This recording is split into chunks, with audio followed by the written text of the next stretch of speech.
Assalamualaikum warahmatullahi wabarakatuh. Alhamdulillah, alhamdulillahilladzi anzala as-sakinata fi qulubil mu'minin liyazdadu imanan ma'a imanihim. Asyhadu an la ilaha illallah wahdahu la syarika lah wa asyhadu anna Muhammadan abduhu wa rasuluh la nabiyya wa la rasula ba'da. Allahumma shalli wa sallim ala sayyidina Muhammad al-fatih lima ughliqa wal khatimi lima sabaqa nasiril haqqi bil haqqi wal hadi ila siratikal mustaqim wa ala alihi haqqa qadrihi wa miqdarihil azim. Amma ba'du. Kepada yang saya hormati dan yang saya muliakan, para alim ulama, para ustadz, para guru ngaji, tokoh agama, tokoh masyarakat, keluarga besar Masjid Islamiyah, keluarga besar Sajadah Fajar. Mudah-mudahan perkumpulan kita pada pagi hari ini menjadi wasilah penyebab terkabulnya semua hajat dan keinginan kita, terhapusnya semua dosa-dosa kita, dan kita termasuk di dalam golongan umat yang mendapatkan syafaat dari Nabi Muhammad SAW. Sebelum melanjutkan soal masalah tentang kajian subuh kita pada pagi hari ini, ada pepatah mengatakan tak kenal maka tak sayang. Ini subuh-subuh ngomong sayang kok lemes sekali. Apa karena belum sarapan? Perkenalkan, saya asli 100% ditanggung halal dari keturunan Cina, bukan Cina gado-gado. Tahu nggak ke Cina gado-gado? Cina gado-gado itu contohnya bapaknya Cina, ibunya Jawa, bapaknya Madura, ibunya Cina. Nah kalau saya, bapak saya Cina, ibu saya Cina, jadi saya 100% ditanggung halal Cina orisinil. Karena Cina orisinil, ada satu perbedaan yang sangat mencolok antara saya dengan semua jamaah yang hadir pada pagi hari ini. Ada yang tahu tidak apa bedanya? Urusan mata. Mata saya sipit, kecil, cilik. Tapi mata hadirin-hadirat yang hadir pagi hari ini, Masya Allah, bulat-bulat, lebar-lebar, ganteng-ganteng, cantik-cantik. Memang wanita itu paling senang dibilang cantik, walaupun kadang-kadang tidak sesuai dengan kenyataan. Saya oleh kedua orang tua saya diberi nama Wei Chin Hai. Bagus atau jelek? Bagus, diselamatin nama ini. Tapi lebih bagus lagi setelah almarhum ayah saya masuk Islam. Jadi papa saya itu asalnya agamanya Katolik, mama saya asalnya agamanya Katolik. Masuk Islam pada tanggal 3 Maret tahun 1984. Yang mengislamkan adalah almarhum Kiai Haji Raden As'ad Syamsul Arifin, pengasuh Pondok Pesantren Salafiyah Syafi'iyah Sukoharjo Asim Bagus Situbondo, yang pada tahun 2017 kemarin mendapatkan gelar pahlawan nasional dari pemerintah Republik Indonesia. Nah, setelah almarhum ayah saya masuk Islam, beliau berusaha untuk menjalankan semua yang diajarkan di dalam Al-Quran, termasuk di dalam Al-Quran ada satu ayat yang berbunyi, Ya ayyuhalladzina amanu udkhulu fis-silmi kafah. Wahai orang-orang yang beriman, masuklah engkau ke dalam Islam secara keseluruhan. Jadi kalau kita menjadi seorang Islam, itu jangan setengah-setengah, jangan nanggung-nanggung. Karena zaman sekarang ini banyak orang Islam, Islamnya Islam KTP. Nah, gimana Islam KTP itu? Semua umat Islam tahu yang namanya sholat wajibnya 1 hari 5 kali. Tapi berapa banyak umat Islam zaman sekarang 5 hari belum tentu 1 kali sholat. Makanya COVID tidak lekas pergi karena umat Islamnya nakal, tidak istiqomah menjaga sholatnya. Nah, almarhum ayah saya ini berusaha untuk menjalankan semua yang diajarkan di dalam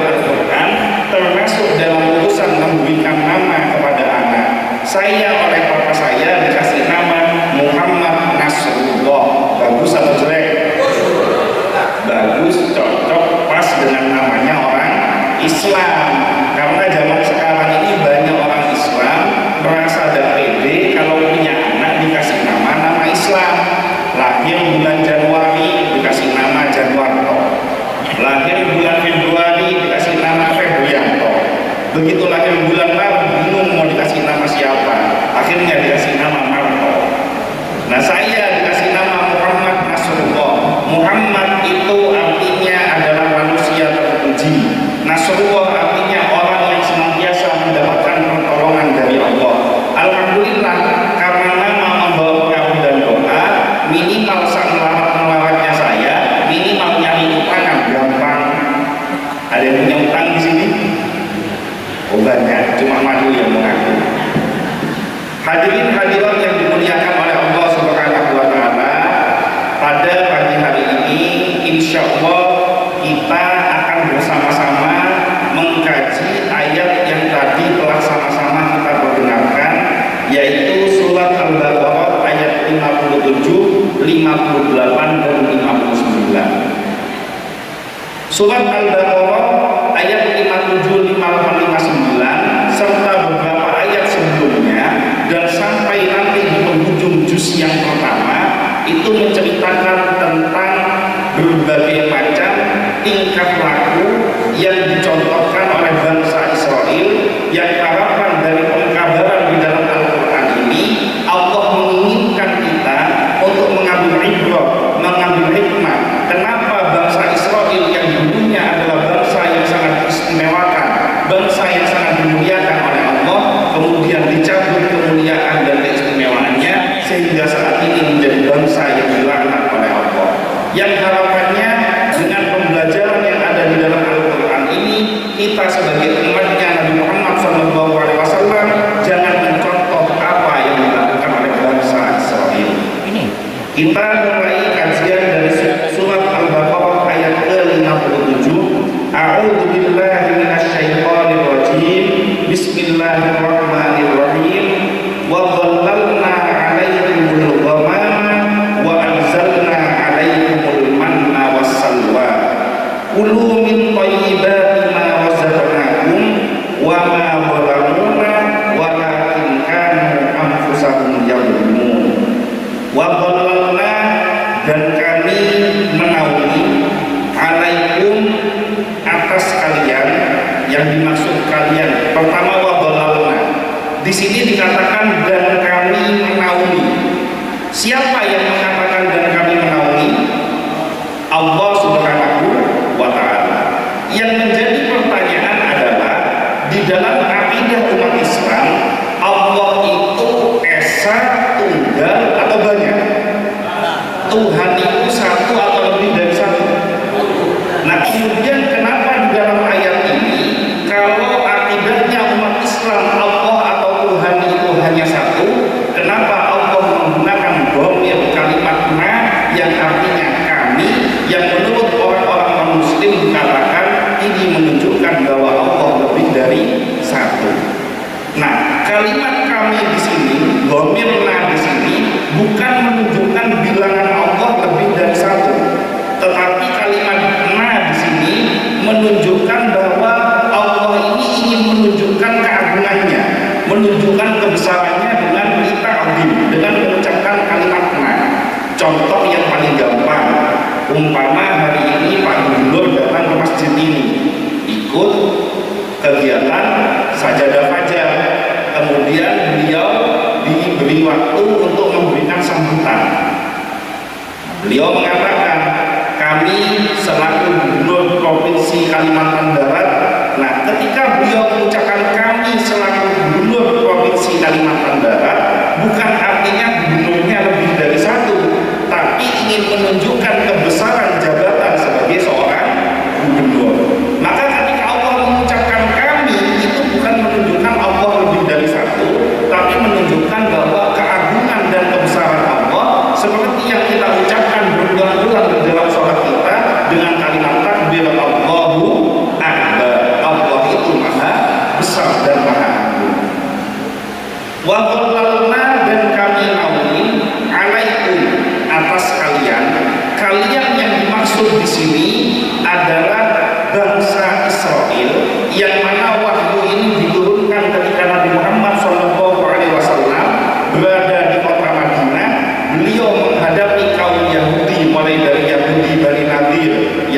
Bani Quraidah, Yahudi Bani Qainuqa dan lain sebagainya.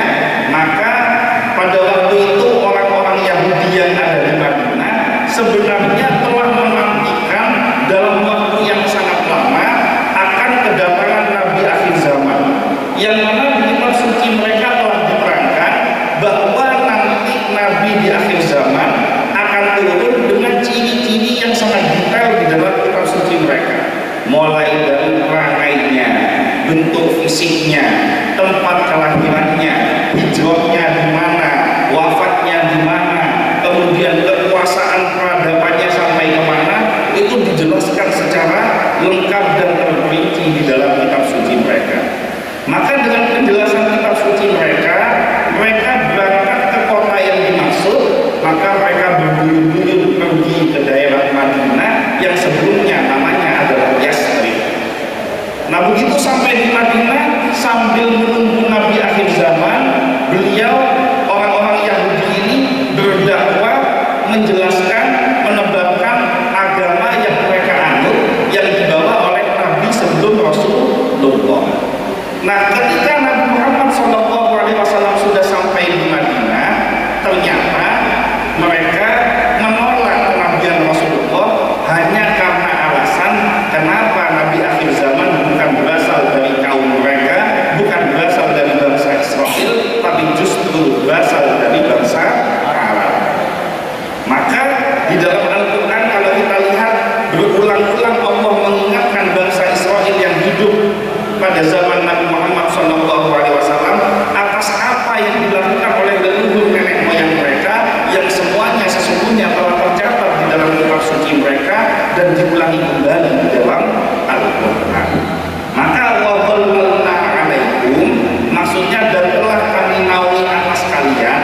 Kalian di sini adalah nenek moyangnya bangsa Israel yang hidup pada zaman Nabi Muhammad SAW dan nenek moyangnya ini hidup pada zaman Nabi Musa.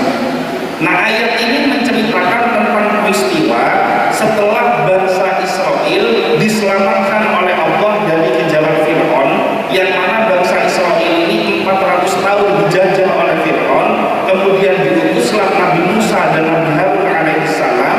Mereka dibawa oleh Nabi Musa dan Nabi Harun sampai di dalam tepi Laut Merah, dikejar oleh bangsa Israel. Turunlah sebuah mukjizat yang sangat luar biasa. Tongkatnya Nabi Musa dipukulkan ke Laut Merah, maka Laut Merah ini terbelah membentuk jalan yang sangat banyak, sehingga akhirnya bangsa Israel selamat dari kejaran Fir'aun, serta Fir'aun dan bala tentaranya mati tenggelam di dalam Laut Merah. Baru saja nikmat itu mereka dapatkan, baru saja nikmat itu masih lekat di dalam ingatan mereka, masih membekas di dalam hati mereka, tapi ternyata mereka berulang-ulang melakukan banyak pelanggaran. Salah satunya yang kita bahas 3 ayat pada pagi hari ini. Wadzallalna alaikumul ghamama, dan kami telah menaungi atas kalian al-ghamama, yaitu awan. Jadi setelah dari Palestina, setelah dari Mesir, Allah menginformasikan melalui Nabi Musa bahwa mereka akan diberikan sebuah perkampungan tanah yang dijanjikan, yang mana kalau mereka masuk ke dalam kampung tersebut, insya Allah mereka akan hidup makmur dan berkecukupan. Ini ngantuk apa enggak ya? Biasanya kajian tafsir subuh-subuh ngantuk ini. Nah, dalam perjalanan dari Mesir ke Palestina, mereka itu melewati sebuah padang pasir. Dikatakan daerahnya namanya Tih. Nah, di situ ada panas yang terik luar biasa. Nah, normalnya orang kalau kepanasan pasti akan berusaha untuk melindungi dirinya supaya dinaungi dari terik matahari, misalkan menggunakan payung dan lain sebagainya. Tapi bangsa Israel ini bangsa yang sangat manja, suka memanfaatkan kedekatan Nabi Musa dengan Allah. Nabi Musa ini disebut kalimullah karena dalam riwayat beliau bisa bercakap-cakap secara langsung dengan Allah. Bahkan ada sebuah kitab yang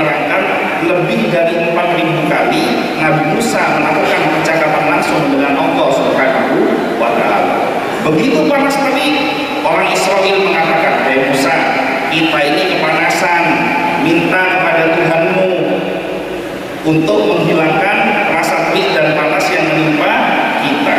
Maka ketika Nabi Musa memohon kepada Allah, turun keajaiban dari Allah, wa dhallalna 'alaikumul ghamama, dinaungi di atas kepala mereka awan, sehingga kemanapun mereka pergi, mereka berlindung dari terik matahari. Ini luar biasa atau tidak? Ini tidak pernah dialami oleh umatnya Nabi Muhammad. Enggak ada orang yang istiqomah di sajadah fajar begitu kepanasan minta kepada Allah sebagaimana yang didapatkan oleh bangsa Israel. Enggak pernah ada kejadian awan menaungi kepalanya. Nah, tidak sampai di situ, begitu perutnya lapar, mereka minta kepada Musa, hai Musa, sekarang perut saya lapar, mintakan kepada Allah supaya turun makanan. Ini keterlaluan. Allah dianggap tukang masak sama bangsa Israel, minta makanan. Maka diterangkan di kalimat yang selanjutnya, wa anzalna 'alaikumul manna wassalwa, dan kami turunkan atas kalian manna dan salwa. Menurut ulama tafsir, manna ini secara mayoritas ulama tafsir mengatakan bahwa manna ini sejenis madu putih. Jadi diceritakan secara gamblang bahwa ketika bangsa Israel merasakan kelaparan, itu langsung dari langit turun netes madu putih dari surga. Mereka tinggal, kalau bahasa Jawanya ngadani. Kalau orang sini apa aja? Menampung. Jadi tinggal menampung. Nah, salwa ini ada beberapa pendapat yang berbeda. Ada yang mengatakan bahwa salwa ini adalah daging burung yang asalnya dari surga, dan pendapat yang pertama mengatakan bahwa daging burung itu gampang ditangkapnya, tinggal masak. Nah, sementara ada yang mengatakan bahwa daging burung ini sudah berupa matangnya, sudah berupa masakannya. Nah, setiap mereka lapar, turun manna dan salwa.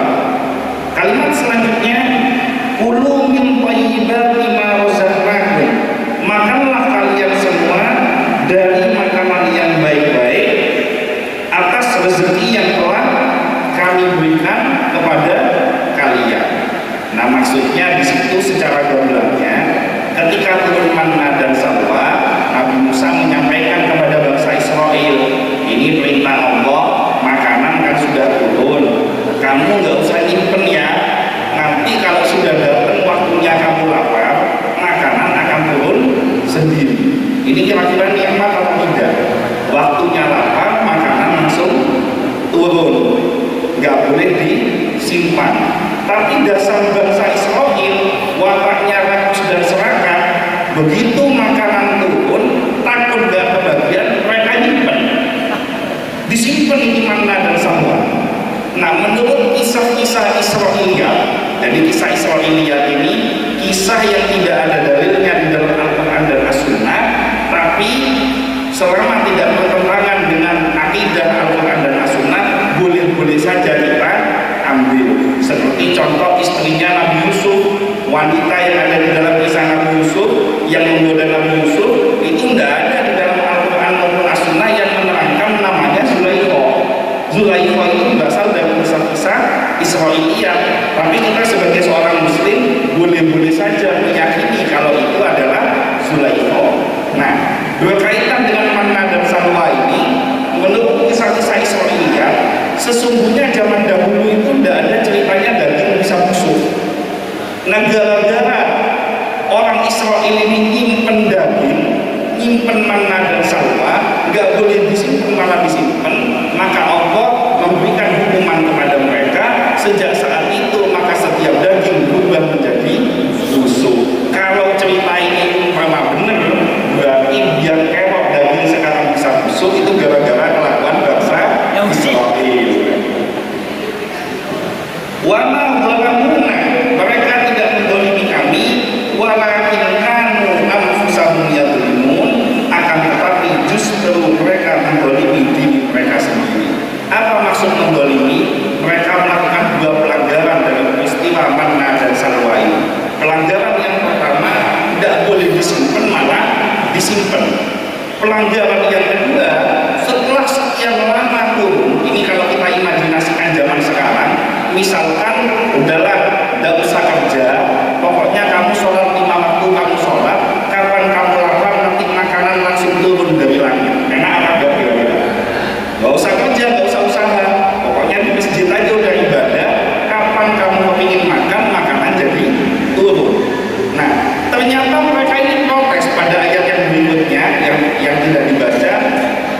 Musa lan nasbiro ala ta'amin wahidin.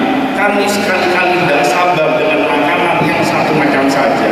Sudah dikasih manna, sudah dikasih salwa, mereka itu sudah enak, nggak usah bekerja.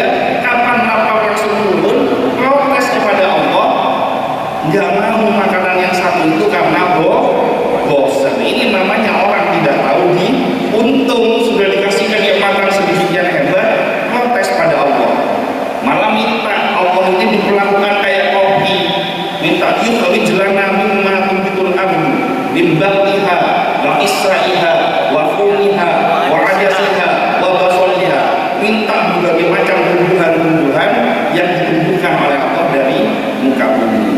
Maka perbuatan mereka sesungguhnya bukan mendolimi Allah Subhanahu wa ta'ala, tapi kebenaran mereka, kedurhakaan mereka pada sejatinya adalah mendolimi diri mereka sendiri. Karena setiap perbuatan yang zalim seperti kita menyakiti orang lain, secara hakikat kita bukan menyakiti orang tersebut, tapi secara hakikat kita menyakiti diri kita sendiri. Karena kalau yang disakiti sabar, maka pahala akan melimpahi orang yang sabar. Tapi yang menyakiti, faman ya'mal misqala dzarratin syarran yarah. Siapa yang membuat keburukan, maka dia pasti akan melihat balasannya. Jadi orang yang zalim pada hakikatnya menzalimi dirinya sendiri. Masih kuat? Lanjutkan ke ayat yang berikutnya. Wa in qulna dkhulu hadhil qaryata faqulu minha haythu syi'tum ragadan wadkhulul baba sujadan wa qulu hittatun naghfir lakum khatayakum wa sanazidul muhsinin. Wa in, dan ingatlah ketika. Wa ini dalam kata bahasa Arab disebut waw atof. Waw atof itu artinya dan. Maksudnya ayat ini masih ada kesinambungan atau ada kaitan dengan ayat yang sebelumnya, yang mana ayat yang sebelumnya menceritakan tentang bangsa Israel, maka pada ayat ini masih meneruskan tentang kisah perbuatan dan perilaku bangsa Israel. Itu disebut dzarfuz zaman, menunjukkan satu waktu tertentu pada kondisi tertentu di tempat tertentu. Nah, di dalam Al-Quran kalimat dzarfuz zaman ini ada dua. Yang pertama in, yang kedua ida. Jadi dalamnya itu ada yang pakai sukun, ada yang pakai fathah. Kalau in itu menunjukkan sesuatu kejadian yang telah terjadi di masa lampau dengan tujuan supaya kita bisa mengambil pembelajaran di masa sekarang. Tapi kalau ida itu adalah pengkabaran dari Allah atas sesuatu kejadian yang belum terjadi akan terjadi di masa yang akan datang. Contohnya idza zulzilatil ardu zilzalaha, apabila bumi digoncangkan dengan goncangan yang sedahsyat-dahsyatnya, menceritakan tentang kejadian hari kiamat. Kiamatnya belum kejadian, tapi Al-Quran memberikan pengkabaran kepada kita bahwa pasti akan terjadi kejadian tersebut. Maka kalimat ida itu masa yang akan datang. Kalimat in sudah kejadian di masa yang lampau. Tujuan menceritakan kajian di masa lampau, tujuannya adalah supaya kita mengambil hikmah pembelajaran, jangan mencontoh apa yang dilakukan di masa lampau oleh orang-orang yang zalim, dan contohlah orang-orang yang baik, yang solid, yang diceritakan oleh Allah di dalam Al-Quran yang terjadi di masa lampau. Wa in qulna, dan ingatlah ketika kami berfirman, udkhulu, masuklah kalian semua, hadhil qaryata, ke negeri ini atau ke kampung ini. Setelah peristiwa manna dan salwa, mereka itu diberikan pengkabaran oleh Allah melalui Nabi Musa bahwa mereka akan diberikan satu negeri, satu kampung yang menurut ulama tafsir disepakati bahwa kampung yang dimaksud ini adalah Baitul Maqdis di Palestina. Tapi pada waktu itu Baitul Maqdis ini sedang dikuasai oleh kaum Jababirah. Kaum Jababirah ini adalah turunan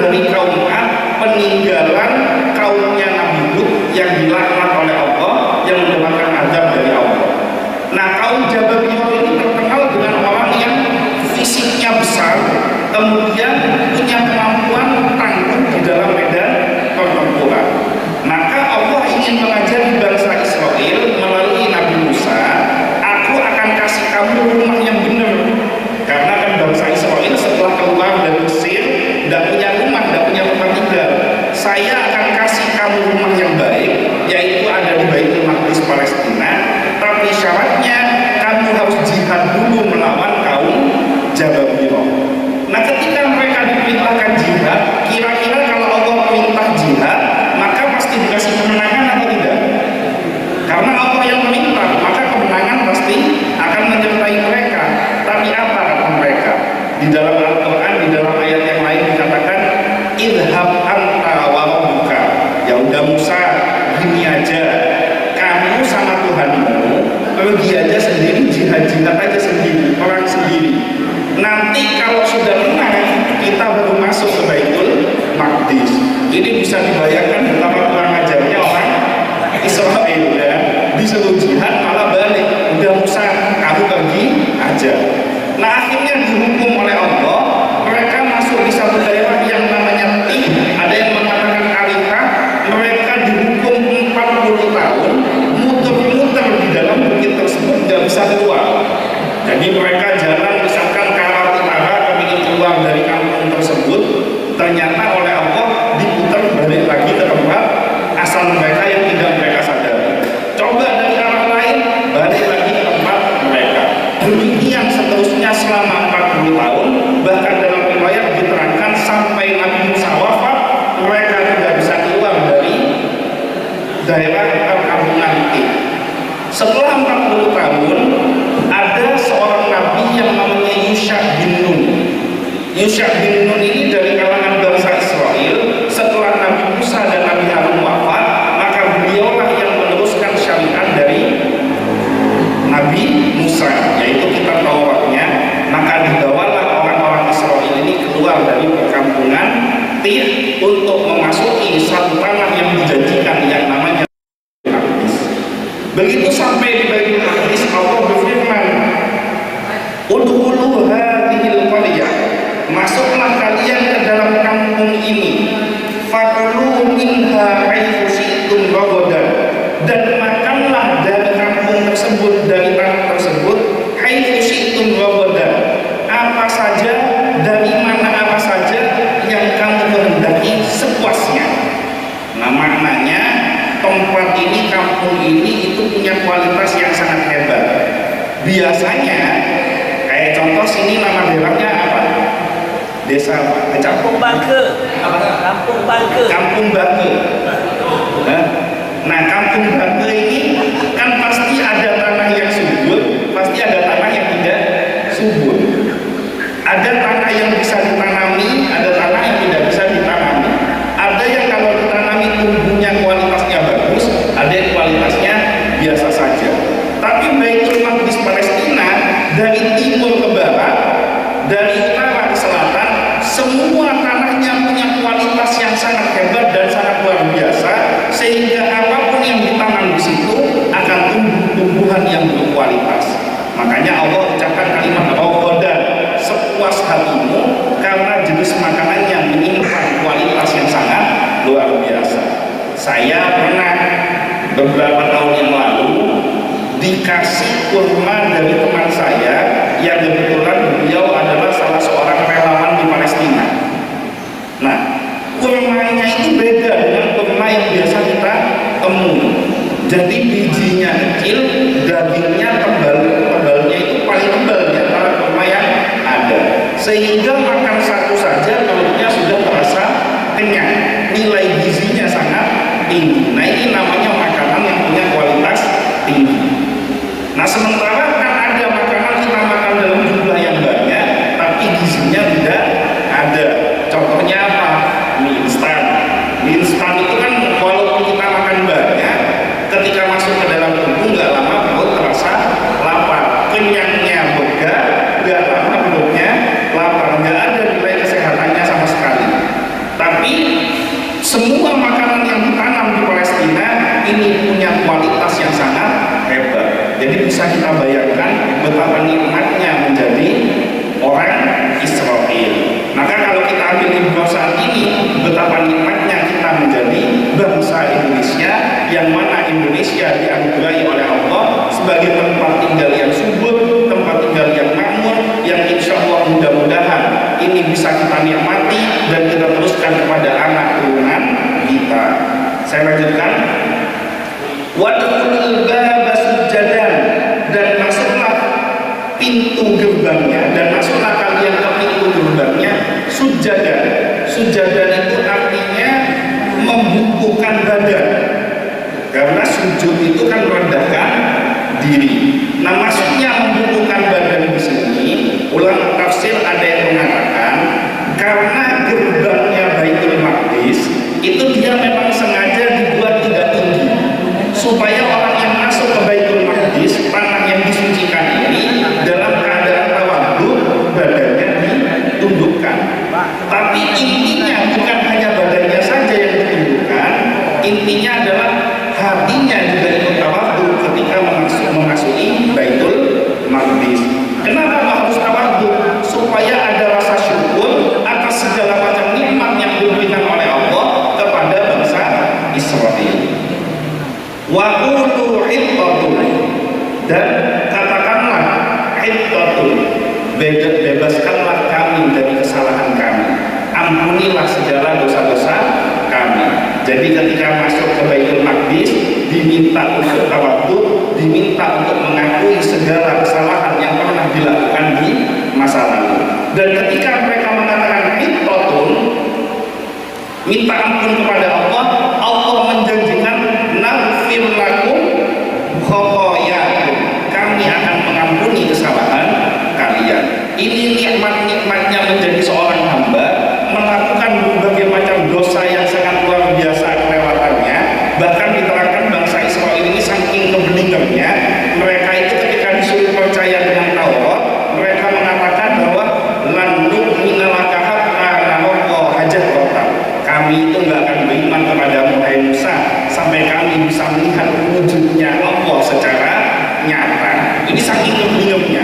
Nah, perbuatan semacam itu pun asalkan dengan tindakan yang mudah, cukup menundukkan badan, hati tawadhu, lisan mengucapkan hittatun, kalau istilah sekarang astaghfirullahaladzim, langsung seketika itu Allah akan mengampuni semua kesalahan mereka, bahkan ditambah wasanazidul muhsinin, kami akan menambah bagi kalian orang-orang yang punya sifat senang melakukan perbuatan baik. Tahu nggak ciri-ciri muhsin itu gimana? Adzan subuh jam 4.15, jam 3 pagi sudah bangun, semangat persiapan untuk berangkat ke masjid, itu namanya muhsin. Kalau nggak muhsin, begitu adzan subuh kebangun melihat jam, oh subuh masih lama, kita aja deh tidur dulu. Nah, itu dia nggak muhsin. Begitu mau sholat Jumat, hari Jumat, dari pagi semangatnya luar biasa, baca Al-Quran, banyak sodako, banyak zikir, banyak baca sholawat, maka dia termasuk golongan muhsin karena dia mempersiapkan dirinya untuk melaksanakan ibadah dan gembira untuk mengerjakan ibadah. Tapi kalau ibadahnya dianggap sebagai beban, nunggu adzan dikumandangkan baru berangkat, nunggu khotbah baru berangkat, kadang-kadang nunggu imamnya takbiratul ihram baru berangkat ke masjid, maka dia jauh dari sifat muhsin. Mudah-mudahan kita semua termasuk golongan orang yang muhsin. Nah, kemudian apa yang dilakukan oleh bangsa Israel setelah perintah untuk sujadan dan waqulu hittatun?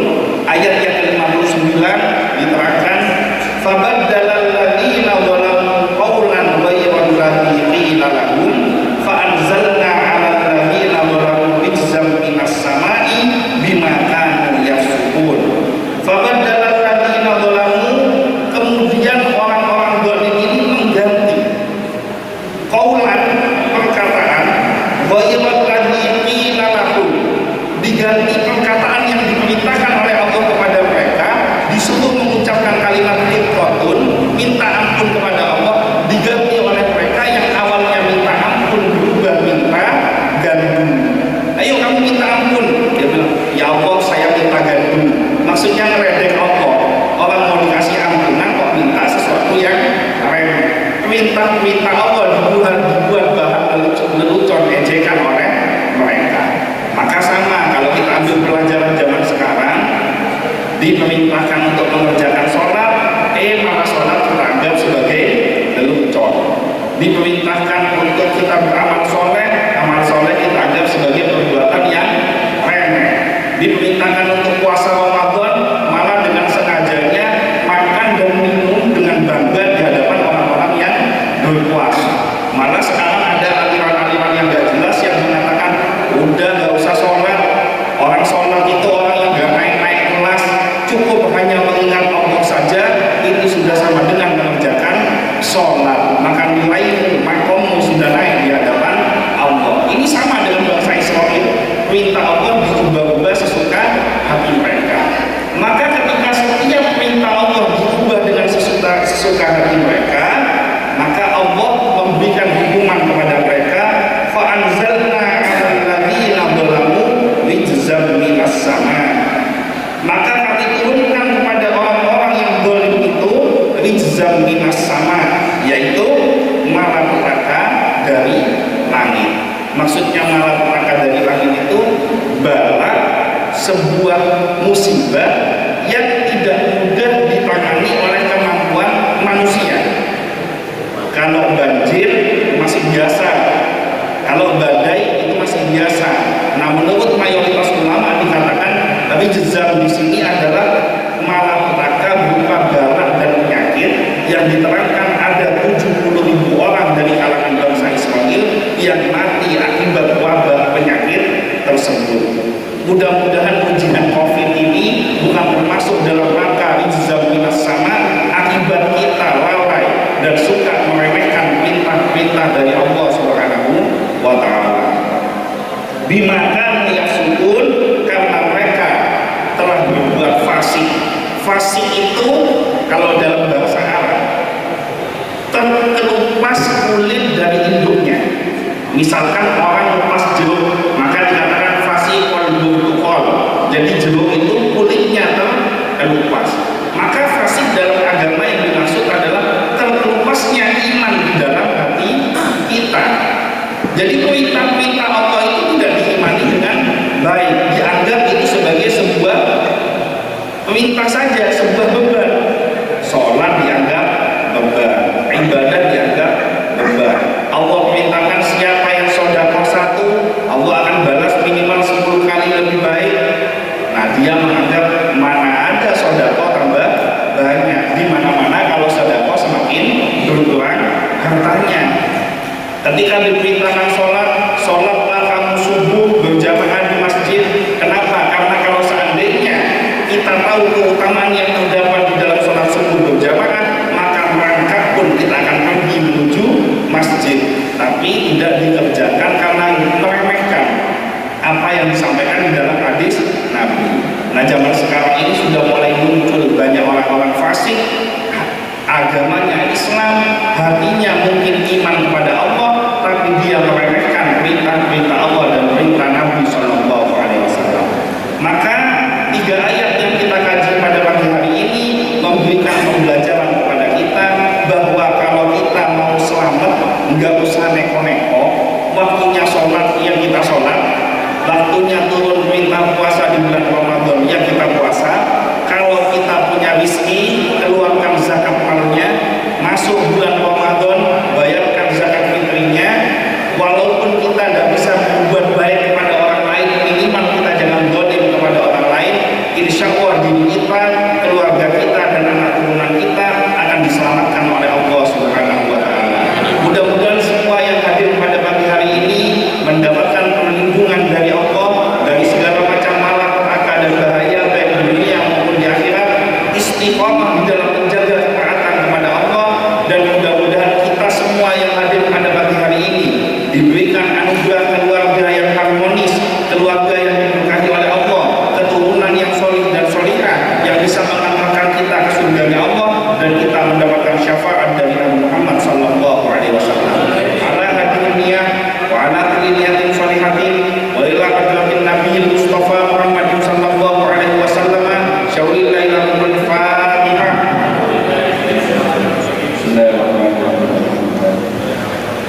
Informasi nanti sepulang dari kajian ini, Bapak dan Ibu bisa buka aplikasi YouTube, ketik channel Popo Ustadz Official.